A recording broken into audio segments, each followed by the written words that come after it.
नमस्कार दोस्तों, कैसे हैं आप सभी। स्वागत करता हूं आपको अपने चैनल पर।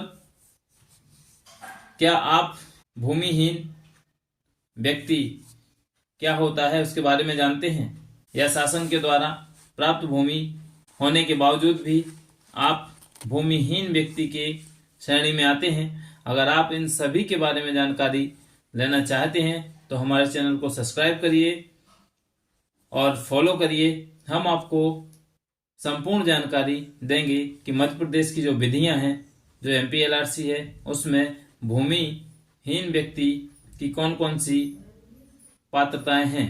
जो भूमि का क्षेत्रफल है वह शासन ने निर्धारित किया कि भूमिहीन श्रेणी में आने वाले व्यक्ति के पास कम से कम कितना रकबा होना चाहिए।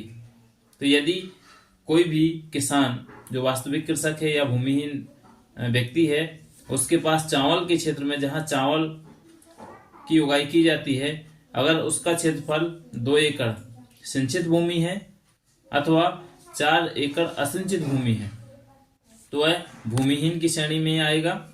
और कपास के क्षेत्रफल में अगर उसके पास कपास, ज्वार या गेहूं उगाने वाला क्षेत्र है तो कम से कम 5 एकड़ भूमि होनी चाहिए।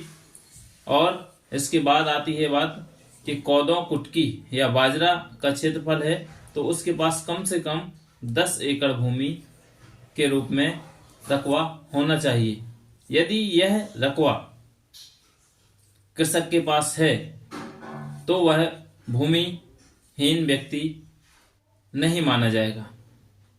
अगर इसके विलोम यदि इससे कम रकबा है तो वह व्यक्ति भूमिहीन व्यक्ति माना जाएगा। इस प्रकार स्पष्ट है कि सरकार ने कुछ मापदंड बनाए हैं जिसके अनुसार आप इस स्पष्ट रूप से जानकारी प्राप्त कर सकते हैं कि हम भूमिहीन की श्रेणी में हैं अथवा भूमिहीन की श्रेणी में नहीं हैं। अगर आगामी समय में आप शासन पट्टा प्रदान करती है या भूबंटन करती है तो आप भूमि प्राप्त करने के अधिकारी हैं अथवा नहीं, यह कैटेगरी इस रकबे के माध्यम से निर्धारित होती है। तो बने रहिए हमारे साथ। जमीन की नई नई जानकारियों के लिए आपकी भूमि के संबंध में आपको नई नई जानकारियां प्राप्त होती रहेंगी। धन्यवाद, शुक्रिया।